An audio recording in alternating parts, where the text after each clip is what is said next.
The restaurant buzzed with the usual Friday night chatter. Glasses clinked. Cutlery scraped softly against plates. A golden chandelier washed the room in warm light, but underneath it all, there was tension you could almost taste. At the far corner table sat Robert Langford, a man who everyone in town knew by name but few dared to approach. A millionaire, a deal-maker, a presence that seemed to quiet the air when he walked into a room. Tonight, his eyes weren't on the menu. They were on Sophia, the waitress weaving between tables with a tired but genuine smile. Her auburn hair was tied loosely at the back, and though her apron was a little frayed, she carried herself with quiet grace. Robert tapped his glass gently. Clink, clink. Sophia turned, her notepad ready. "Good evening, sir. What can I get you?" Instead of answering, Robert leaned back in his chair, studying her as though he could see something nobody else noticed. His voice was calm, deep. "I heard you can play the piano." The words froze her mid-step. She blinked, almost dropping her pen. "Excuse me?" A couple at the next table turned their heads. The hum of the room softened, as though curious ears were already leaning closer. Robert smiled faintly. "Don't look so surprised. Word travels fast. Someone told me you play beautifully." Sophia's cheeks flushed. She shifted uncomfortably, gripping her notepad tighter. "That was years ago. I don't play anymore." He raised a brow. "Why not?" Silence. Just the clinking of cutlery from across the room. Finally, Sophia forced a small laugh. "Because life doesn't really give waitresses time to sit at grand pianos." Robert's gaze didn't waver. He leaned forward, his tone suddenly sharp, commanding. "Then tonight make time. Play something. For me. For everyone here." The room seemed to inhale at once. Conversations faltered. Heads turned. The quiet restaurant had transformed into a stage without warning. Sophia's throat tightened. Her heart pounded so loud it drowned out the chatter. I can't. It's been too long." But Robert didn't let go. "You can. And you will. Unless," he smirked slightly, "you're afraid." The word afraid hit her harder than she expected. She turned, her eyes flicking toward the corner of the room where a sleek black piano sat against the wall, dusty, almost forgotten. She hadn't touched a piano since her father's funeral. Since the day she promised herself she'd never let music reopen that wound. And yet, here it was. The challenge. The weight of a millionaire's gaze. The hush of an entire room waiting for her answer. Her hands trembled as she whispered, "Why me?" Robert's voice softened, almost unexpectedly. "Because sometimes the world needs to hear the music hidden inside the people who think they've lost it." Goosebumps rippled across her arms. A dozen thoughts collided in her head, fear, anger, longing. She felt the sting of tears but blinked them away quickly. The piano seemed to call to her, like a ghost from another life. She swallowed hard, then looked back at Robert. His eyes glimmered with a challenge, and something else she couldn't quite name. Her lips parted, but the words caught in her throat. The room waited, silent, breathless. Would she say yes, or walk away? Sophia stood frozen, the world narrowing to the black piano in the corner. Her breath came shallow, her pulse racing. Every eye in the restaurant seemed to pin her in place. A waitress, a forgotten pianist, and now, an unwilling performer under the spotlight of a millionaire's challenge. Her friend Emma, another server balancing a tray of drinks, whispered sharply as she passed, "Sophia, you don't have to do this. Just say no." But could she? The air was heavy with expectation. Even strangers at nearby tables leaned forward, forks halfway to their mouths, watching as if a play had just begun. Robert's voice cut through the silence, smooth but unwavering. "I'll make it worth your while." Sophia narrowed her eyes. "This isn't about money." He tilted his head. "Then what is it about? Fear? Or the truth you've been hiding?" The words stung. She looked away, blinking against the heat rising in her chest. Memories she had buried clawed their way back. Her father sitting at an old upright piano, his hands guiding hers, his voice saying, "Music is not about notes, Sophia. It's about telling the truth." Her throat tightened, She almost hated Robert for pulling her back into that memory. "Play," he urged, quieter this time. "Not for me. For you." She set her notepad on the nearest table, her fingers trembling.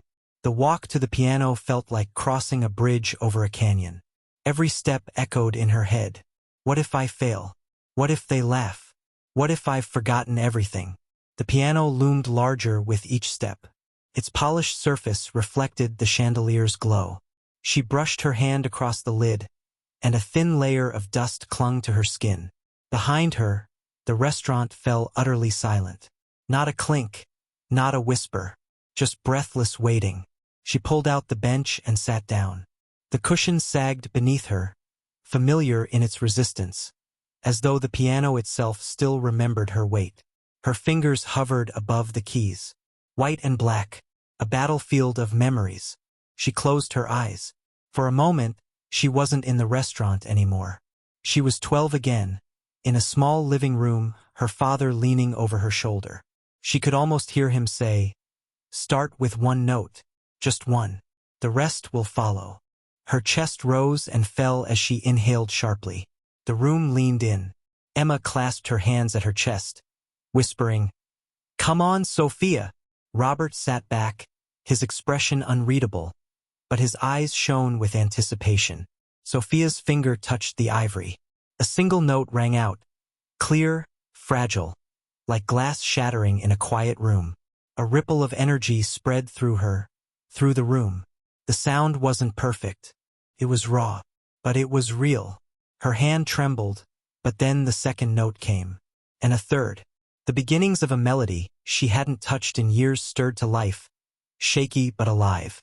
People leaned forward, jaws parting, as if they could feel something stirring in her music. Robert's lips curved into the faintest smile.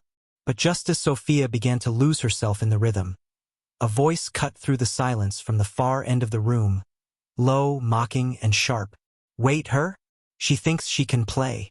The room gasped. Sophia's hands froze above the keys. Her entire body went still. The mocking voice sliced through the room like a knife. Sophia's hands froze mid-air, the fragile melody collapsing into silence. Every head turned toward the corner where the words had come from. A man in his late 30s, dressed in a sleek gray suit, leaned casually against his chair. His smirk was sharp, his eyes cold. It was Michael Carver, a businessman known for his arrogance, and for always needing to be the loudest voice in the room. "She's a waitress," he scoffed loudly, swirling the wine in his glass. "What makes you think she can entertain anyone here? I've heard better music from street performers outside the train station." Laughter flickered at one or two tables, nervous and thin, but enough to sting. Sophia felt heat crawl up her neck, her chest tightening as humiliation pressed in. Her vision blurred. She wanted to run, to disappear. But then, Robert's voice cut in, low and steady. "Michael." He didn't raise his tone, but somehow the single word carried power, silencing the half-smiles around the room.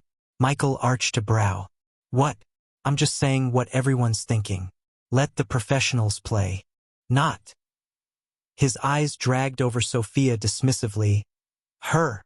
The restaurant bristled with discomfort. Emma stood frozen by the bar, fists clenched, her face pale with fury. Sophia, though, felt her breath catch in her throat. Shame, fear, but also anger. Her father's words echoed inside her. Music is about telling the truth. If she walked away now, what truth would she be telling? That Michael was right? That her gift meant nothing? That she was just a waitress, not the girl who once dreamed of filling concert halls? Her trembling hands slowly lowered back onto the keys. Robert's gaze locked onto hers, unflinching, silently urging her forward. "Show him," he murmured, barely loud enough for anyone else to hear. Michael chuckled, leaning back in his chair. "Go on then. Let's all have a laugh." The restaurant was tense. A tightrope stretched between silence and expectation. Even the air felt heavy, as though waiting to see if Sophia would collapse or rise. She inhaled deeply, her shoulders straightening. Her fingers pressed gently against the keys again. A note. Then another. This time, the sound wasn't shaky. It was stronger, fueled by something deeper. Anger, defiance. A spark of the fire she thought she'd lost. The melody began to build. A familiar tune from her childhood, one her father had played on rainy afternoons. The notes wove together, fragile but fierce, carrying pieces of her soul with every chord. The laughter that had bubbled in the room earlier was gone now. Guests leaned closer. The hum of electricity returned, as if the music had cracked something open in the air itself. Emma's lips curved into the smallest, proudest smile. Even Michael's smirk faltered. His wine glass paused mid-air, his jaw tightening as the melody rose higher. Sophia's eyes closed. For the first time in years, she wasn't afraid. The piano wasn't an enemy. It was her voice, her truth. Her fingers danced faster now, confident, pouring everything she had into the song. But then she hit a chord. A wrong one. The sound was jarring, sharp, out of place. Gasps rippled across the room. Sophia's chest tightened again. Her hands hovered, frozen. Would she stop? Would she let the mistake swallow her alive? Or would she keep playing? The wrong note rang out like a gunshot in the silence. Sophia's heart lurched. Her hands trembled over the keys. For a split second, shame roared in her head. Stop. Stand up. Walk away before you humiliate yourself further. But then, she remembered her father's voice. There are no wrong notes, Sophia. Only unfinished songs. Keep playing. She closed her eyes, drew in a shaky breath, and pressed on. Her fingers fell back to the keys, no longer timid. She wove the mistake into the melody, twisting it, reshaping it until it became part of something new, something alive. The restaurant leaned in. The melody swelled, richer and bolder than before. A storm breaking. A voice that had been silenced for too long now screaming to be heard. Tears slid down Sophia's cheeks, but she didn't stop. Each note carried pain, love, and longing. It was raw, imperfect, and utterly breathtaking. Robert's jaw tightened. He sat utterly still, his eyes fixed on her. Not like a man watching a waitress, but like someone watching a story unfold that he already knew would matter. Michael shifted uncomfortably in his chair, his smirk gone. He glanced around at the crowd, but no one looked at him anymore. Every soul in the room was tethered to Sophia's music. She leaned into the final notes of the piece, her body swaying with the rhythm, her whole being poured into the song. And then it ended. The last note lingered in the air like a ghost refusing to leave. Silence. Thick, heavy, beautiful silence. And then applause. It started with one pair of hands, then another, until the restaurant erupted. Gasps, cheers, clapping that shook the chandelier above. Sophia sat there, stunned. Tears dripping onto the piano keys. She had done it. She had played again. But as the noise thundered around her, Robert rose from his seat slowly, his expression unreadable. He began to walk toward her. The crowd hushed again, waiting. Sophia swallowed hard. Why was he looking at her that way? What was he about to say? Robert stopped beside the piano, his towering presence casting a shadow across Sophia. She looked up at him, cheeks damp, heart pounding. The entire restaurant held its breath, waiting. He spoke softly, but his words carried to every corner of the room. Do you know why I asked you to play tonight? Sophia shook her head, still trembling. To embarrass me? She whispered, her voice cracking. Robert's eyes softened. No, to remind you. Her breath caught. Remind me of what? That you were never meant to serve tables, he said firmly. You were meant to serve music. Gasps rippled through the crowd again. Emma pressed a hand over her mouth, tears welling in her eyes. Robert continued, his voice steady. I knew your father. Years ago, he told me his daughter had a gift, that her music could heal wounds words never could. He asked me, if I ever had the chance, to make sure you never forgot that. Sophia's lips parted, but no sound came out. Her chest heaved as fresh tears blurred her vision. You don't belong in the shadows, Sophia, Robert said. You belong here, at the piano. reminding the world what it means to feel. The room was silent once more, but it wasn't heavy now. It was reverent. Sophia's hands shook against her lap. She whispered, barely audible, "I thought I'd lost it. I thought I'd lost me." Robert bent slightly, his voice dropping so only she, and those closest, could hear. "You never lost it. You only buried it. Tonight you dug it back out." A sob broke from her chest, but it was mixed with a smile. The crowd erupted again, some rising to their feet, the applause rolling like thunder. Michael sat pale and silent, staring at his untouched glass of wine, forgotten and powerless. Sophia looked around, her chest swelling with something she hadn't felt in years. Hope. For the first time, she believed. She wasn't just a waitress. She was a pianist, a storyteller, a daughter fulfilling her father's legacy. And it all began with a single challenge. As the applause roared on, Sophia glanced at Robert, still overwhelmed. "Why me? Why tonight?" Robert smiled faintly. "Because the world is starving for truth. And tonight you gave it to them." The chandelier above shimmered with the sound of clapping hands and gasps of awe.